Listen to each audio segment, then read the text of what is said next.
Bismillahirrahmanirrahim. Assalamualaikum warahmatullahi wabarakatuh. How are you today? Oke, Ustazah harap semua dalam keadaan baik-baik saja ya. Oke, baiklah, hari ini anak-anakku sekalian, hari ini kita akan belajar bahasa Indonesia. Namun sebelumnya kita belajar bahasa Indonesia, alangkah baiknya kalau kita berdoa terlebih dahulu. Doa dimulai. Bismillahirrahmanirrahim. Rabbi zidni ilman warzuqni fahman. Rabbi shrah li sadri wa yassir li amri wahlul 'uqdatam min lisani yafqahu qawli. Amin. Baiklah anakku, hari ini kita akan melanjutkan pelajaran kita.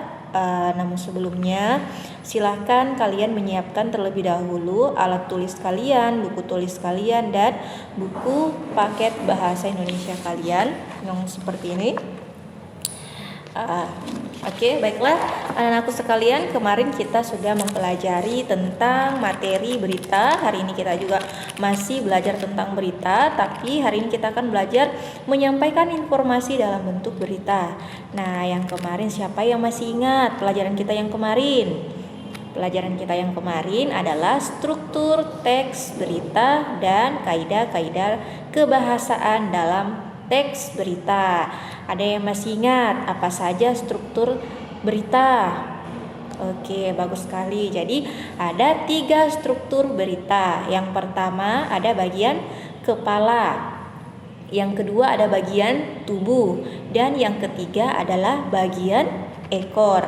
Jadi struktur berita itu sama halnya piramida terbalik. Jadi semakin ke bawah itu beritanya semakin tidak dianggap penting, seperti itu ya. Kemudian kaidah-kaidah kebahasaan dalam berita juga kemarin kita sudah pelajari. Baiklah anak-anakku sekalian, hari ini kita akan melanjutkan pembelajaran kita, yakni menyampaikan informasi dalam bentuk berita. Silakan kalian perhatikan slide dan bukunya ya. Tujuan pembelajaran kita pada hari ini yaitu setelah mempelajari materi ini, kamu diharapkan mampu menjelaskan pentingnya berita serta menyajikan informasi yang ada di dalam secara tulis dan lisan dengan memperhatikan ketetapan struktur dan kaidah kebahasaan, seperti itu. Jadi setelah kalian mempelajari materi ini, kalian akan mampu menyampaikan berita secara lisan dan tulisan. Baiklah anakku, jadi banyak manfaat atau banyak sekali manfaat yang didapatkan atau kita peroleh setelah membaca berita. Manfaat-manfaat itu pula yang dapat diartikan sebagai hasil pemaknaan terhadap suatu berita.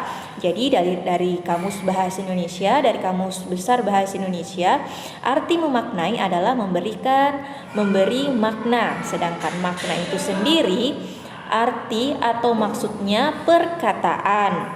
Jadi di samping sebagai pendengar atau pembaca dalam berbagai kesempatan, kamu seringkali dihadapkan pada keharusan untuk menyampaikan kembali informasi. Jadi misalnya ketika mendapatkan pertanyaan dari seseorang tentang isi berita yang pernah didengarkan, ketika itu kamu harus memiliki kemampuan untuk menceritakan kembali. Kamu mungkin mengarang ketika itu. Jadi kamu tidak mungkin mengarang saat itu. Jadi contohnya, guru tak atau orang tua tak meminta kamu untuk menceritakan kembali berita yang sudah kamu dengarkan, ya.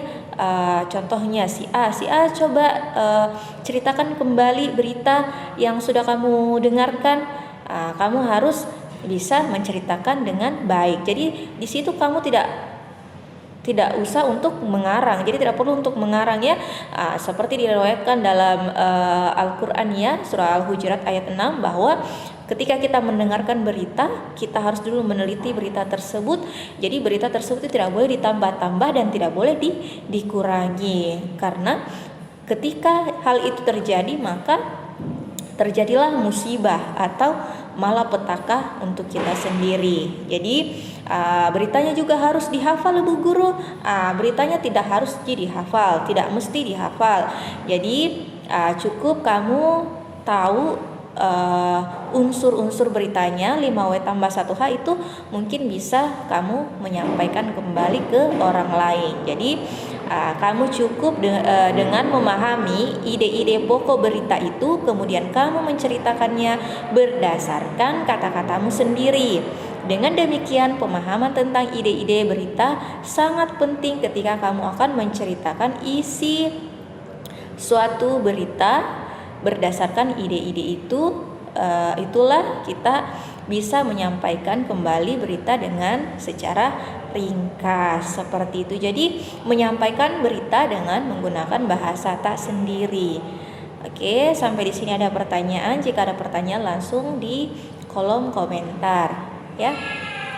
Selanjutnya, langkah-langkah menyampaikan berita bisa kamu lihat pada buku cetak kamu atau buku paketnya ya, di halaman 20. Jadi langkah-langkah menyampaikan berita itu yang pertama adalah menentukan sumber berita. Jadi langkah-langkah menyampaikan berita itu yang pertama menentukan sumber berita ya.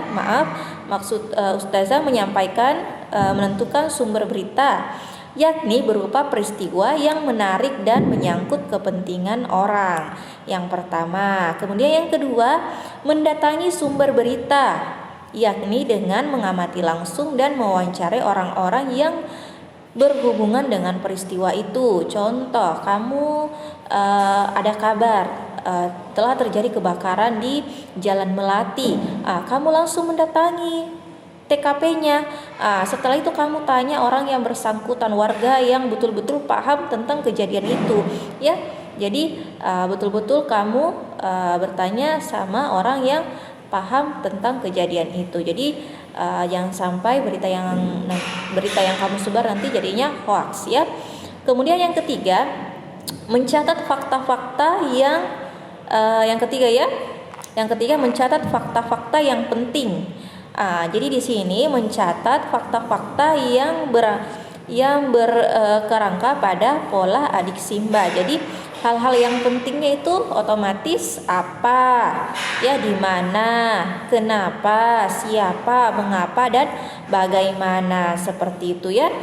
Kemudian yang keempat, yang terakhir, mengembangkan catatan menjadi teks berita yang utuh dengan memperhatikan struktur kaidah kebahasaannya. Jadi setelah kalian mencatat pokok-pokoknya tadi, adik simbanya ya, apa, siapa, di mana, kenapa, dan mengapa, kamu tinggal mengembangkan catatan kamu itu menjadi sebuah berita seperti itu. Jadi menggunakan kaidah-kaidah dalam berita yang sudah kemarin kita pelajari seperti itu. Jika ada pertanyaan silakan langsung pada kolom komentar ya nak ya. Sampai di sini Ustazah harap kalian sudah jelas langkah-langkah menyampaikan berita. Selanjutnya langkah-langkah menulis berita. Jadi yang tadi langkah-langkah menyampaikan berita secara lisan ya, jadi dicatat dulu kemudian disampaikan secara lisan. Nah, kalau ini langkah-langkah menulis berita. Yang pertama, mencari peristiwa yang layak diberitakan. Yang kedua, menyiapkan pertanyaan-pertanyaan kepada narasumber. Ya, sama halnya tadi di poin sebelumnya, langkah-langkah menyampaikan berita ya. Kemudian menuliskan berita dengan peristiwa yang kamu tentukan sendiri. Selanjutnya menyusun berita. Jadi kepalanya, tubuhnya, dan ekor berita. Jadi kemudian yang terakhir melakukan penyuntingan atau penginitan pada berita. Hampir sama tadi pada langkah-langkah menyampaikan berita. Ya, langkah-langkah menulis berita pun hampir sama ya. Bahkan mungkin sama langkah-langkah menulis berita dan menyampaikan berita. Baiklah anak-anakku yang Ustazah cintai, silakan kalian menuliskan pada kolom komentar jika ada ingin yang ditanyakan.